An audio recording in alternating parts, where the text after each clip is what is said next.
కానీ నాకు health problems చాలా ఉండే. ఏముండే అంటే నాకు 3 డిస్కుల ప్రాబ్లం ఉండే, బ్యాక్ పెయిన్ ఉంది, హస్తమా ఉంది, డస్ట్ ఎలర్జీ ఉంది, థైరాయిడ్ ఉంది. కొంచెం బీపీ షుగరే రావడానికి కొద్దిగా ఇబ్బంది పడ్డట్టుంది, అవి ఏమి రాలేదు. మిగతా వాటి అన్నిటికీ నేను వాడుకోవడం జరిగింది. అవన్నీ ఎట్లా అంటే నేను ఎక్కడ వెళ్ళినా కూడా బ్యాక్ పెయిన్ నాకు అసలు తగ్గలేదు. అది తెలవడానికే నాకు 3 సంవత్సరాలు పట్టింది ఏం ప్రాబ్లం ఉంది అని. ప్రాబ్లం ఏంటి అని తెలవడానికి 3 సంవత్సరాలు పట్టింది. పట్టిన తర్వాత మళ్ళీ నాకు మెడిసిన్ రాస్తే అది వాడుకుంటే కాళ్ళు చేతులు మొహం అంతా లావెక్కి ఏ ఒక్క టాబ్లెట్ కూడా నాకు పడకపోవడం కూడా జరిగింది. అట్లా సంవత్సరం దాకా నేను ఇబ్బంది పడుకుంటూ వాడుకుంటూ ఉండే క్రమంలో ఏం జరిగిందంటే ఇంకా నాకు మెడిసిన్ వద్దని, ఎట్లుంటే అట్లా అవుతుంది, నాకు ఏదైతే అది అవుతుంది అంటే ఉంటే పోతే అనే అటువంటి నిర్ణయం తీసుకోవడం కూడా జరిగింది. అట్లా చేసుకొని ఏం చేసినంటే ఆపేసిన మెడిసిన్ మొత్తానికి, ఒక హస్తమకు మట్టికే వాడుకునేదాన్ని.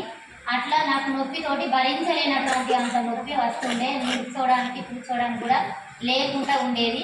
అట్లాంటి సమయంలో మా అన్నయ్య గణేష్ గారు దీంట్లో ఫస్ట్ కొంచెం ముందస్తులో ఉండడం వలన చెల్లె దీంట్లో సప్లిమెంట్స్ ఉన్నాయి, ఇది మందులు కాదు, నేను హోమియో వాడినా ఆయుర్వేదం వాడినా ఇంగ్లీష్ మెడిసిన్స్ వాడినా అందులో నాకు పడలేదు, ఇది మందులు అసలుకే కాదు, ఒక్కసారి అది చూడరా ఒక మీటింగ్ తెలుసుకోవాలంటే ఇదే ఫంక్షన్ హాల్లో ఇక్కడ ముందు జరిగినప్పుడు ఇక్కడికి నేను ఇట్లా ముందస్తులో వచ్చి కూర్చోవడం జరిగింది.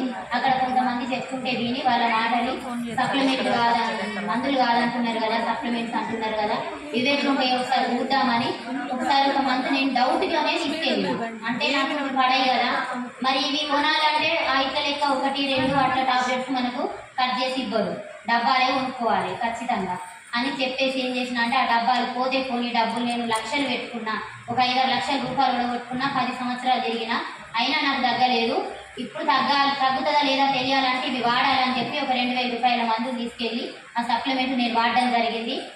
వీటిని అప్పుడు ఏంటంటే ఒక వారం రోజులు వాడే లోపల చికెన్ గున్యలు అప్పుడు 1 ఇయర్ కింద ఎక్కువ సీజన్ ఉండే అందరికి వచ్చినాయి, వాళ్ళతో పాటుగా నాకు కూడా వచ్చింది. నేను ఆ నొప్పులు పెట్టుకొని ఇక్కడికి రావడం జరిగింది. నొప్పులకి టాబ్లెట్లు వాడితే నాకు పడది కాబట్టి డాక్టర్ నాకు అవి కూడా ఆ చికెన్ గున్య నొప్పులకు కూడా రాయలేకపోయాడు డాక్టర్.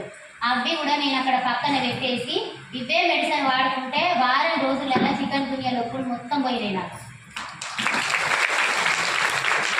పోయిన తర్వాత అప్పుడు నాకు నమ్మకం కలిగింది. ఎందుకు అని అంటే అప్పుడు వేసుకున్నప్పుడు నాకు కాలు వాకులు రాకపోవడం వలన ఇవి మందులు కాదన్నారు కాబట్టి నాకు పడ్డట్టున్నాయి అని చెప్పేసి నేను 4 ప్రాబ్లమ్స్కి తెచ్చుకొని వాడుకున్నా.